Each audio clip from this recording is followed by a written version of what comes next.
हाँ जी। Good afternoon.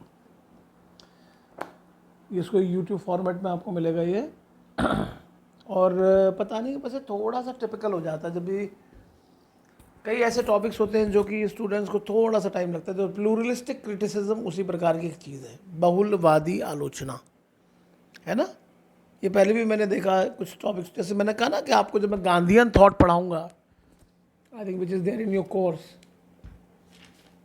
Gandhian thought है, बिल्कुल है।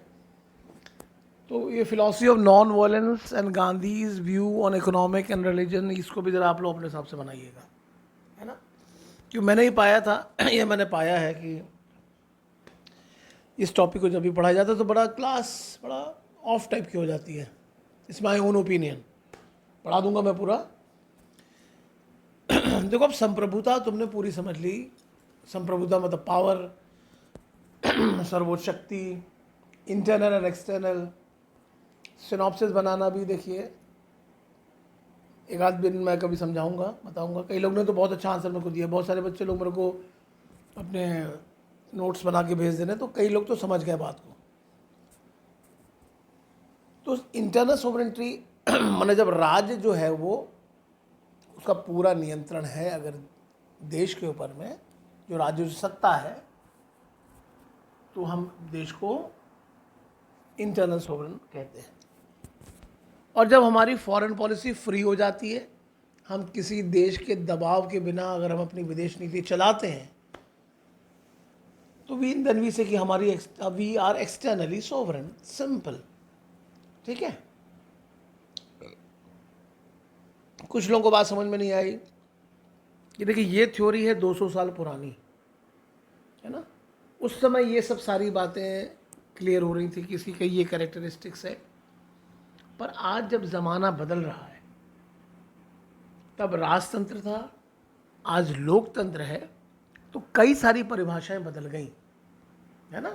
ये और इस सब्जेक्ट की रोचकता है, मैंने कई बार पढ़ाया कि ये बदलता है, तो आपको अपडेट रहना पड़ेगा।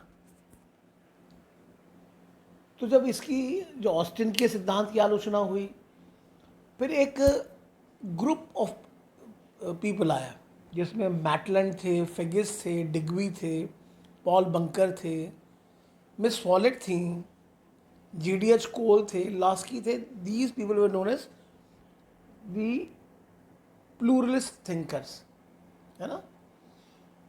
तो ये ऐसा मानता था कि बहुलवादी राज्य एक ऐसा राज्य है जिसमें सत्ता का स्रोत एक ही नहीं होगा, सिर्फ राज्य ही नहीं होगा, राज्य के अतिरिक्त अन्य सोर्सेज भी होंगे जहां से मनुष्य नियंत्रित होता है। राज्य मनुष्य को नियंत्रित करता है, पर राज्य के अलावा अपनी आवश्यकताओं की पूर्ति के लिए मनुष्य सामाजिक, वैज्ञानिक, राजनीतिक, जो राज्य से जुड़ा हुआ है, पर सांस्कृतिक, धार्मिक, आर्थिक अनेक प्रकार के समुदाय बनाता है ना। तो ये मैंने कई बार एग्जाम्पल दिया, और इस ऑडियो को भी आराम से सुनना। और फिर मैंने कहा फिर अगर डाउट होगा तो फिर अपन समझेंगे इसको। तो प्लूरलिज्म मतलब सिंगुलर एंड प्लूरल। प्लूरल मतलब जब मनुष्य के ऊपर सिर्फ राज्य से ही नियंत्रण नहीं होता। ये विचारधारा वाले लोग हैं। पूरा ऑडियो सुनना, और तुम लोग सब्सक्राइब का भी बटन दबाया करो भाई, उससे मेरा कुछ फ़ायदा नहीं होता, बट दबाओ यार, हमको अच्छा लगता है संख्या बढ़ते हुए देख के, है ना। तो जब मनुष्य के ऊपर सिर्फ राज्य का ही नहीं वरन अन्य समुदायों का भी नियंत्रण होता है, सामाजिक समुदायों का, वैज्ञानिक समुदायों का, सांस्कृतिक समुदायों का, तो ये प्लूरलिज्म कहला दिया। तो जो कोटेशन बड़ा सिंपल है, उसी समझ में आ जाना चाहिए था। Organised corporate action of this association generally extends that of the state. सामूहिक रूप से इन सभी समुदाय के, मतलब कौन से समुदाय में, जो आपके वैज्ञानिक समुदाय है, सामाजिक समुदाय है, सांस्कृतिक समुदाय, इनके कार्य राज्य की अपेक्षा बहुत अधिक बढ़ जाते हैं।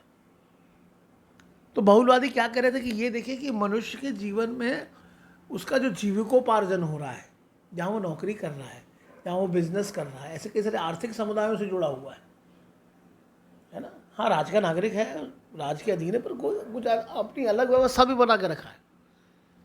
तो वैसे ही कुछ सामाजिक व्यवस्थाएं बनी हुई हैं तो ये कंसेप्ट हुआ रिगार्डिंग प्लूरलिज्म।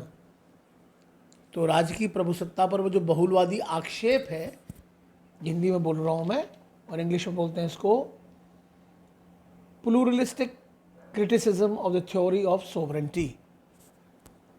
उसका पहला पॉइंट है समाज की वर्तमान स्थिति और रचना के आधार पर। समाज की जो स्थिति है उसमें मनुष्य के ऊपर बहुत सारी संस्थाओं का चूंकि नियंत्रण होता है, इसलिए हम राज्य की प्रभुसत्ता को हम स्वीकार नहीं करते हैं।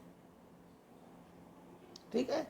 फिर इसके बाद अन्य आलोचना की ऐतिहासिक दृष्टिकोण के आधार पर, अकॉर्डिंग टू हिस्टोरिकल अप्रोच, यहाँ पर राजा भी था तो चर्च भी था, यदि कि धर्म भी था तो दूसरी संस्था भी आ गई ना। बात समझ में आई कि सिर्फ एक संस्था से कंट्रोल नहीं हो रहा है, 2, 3 ऐसी कई संस्थाएं हैं जिनका वैल्यू भी करना पड़ेगा, है ना। तो जरा इसके बाद इसको पूरा समझने के बाद, और ये बहुत अच्छी बात है, और लिखना इसको ज़्यादा नहीं है ना। अभी तक जब भी 4-5 साल के क्वेश्चन पेपर आप देखेंगे तो ऐसा नहीं कि प्लूरलिस्टिक क्रिटिसिज्म कोई क्वेश्चन आ गया जिसमें आपको 6 पन्ने लिखने, सोवरेंटी पूछेगा अगर आएगा तो, और उसमें ये hardly you have to write for half page और 1 पेज, है ना। तो ये कंसेप्ट अगर क्लियर है तो वेरी गुड, नहीं होगा तो मैं दोबारा समझाऊंगा।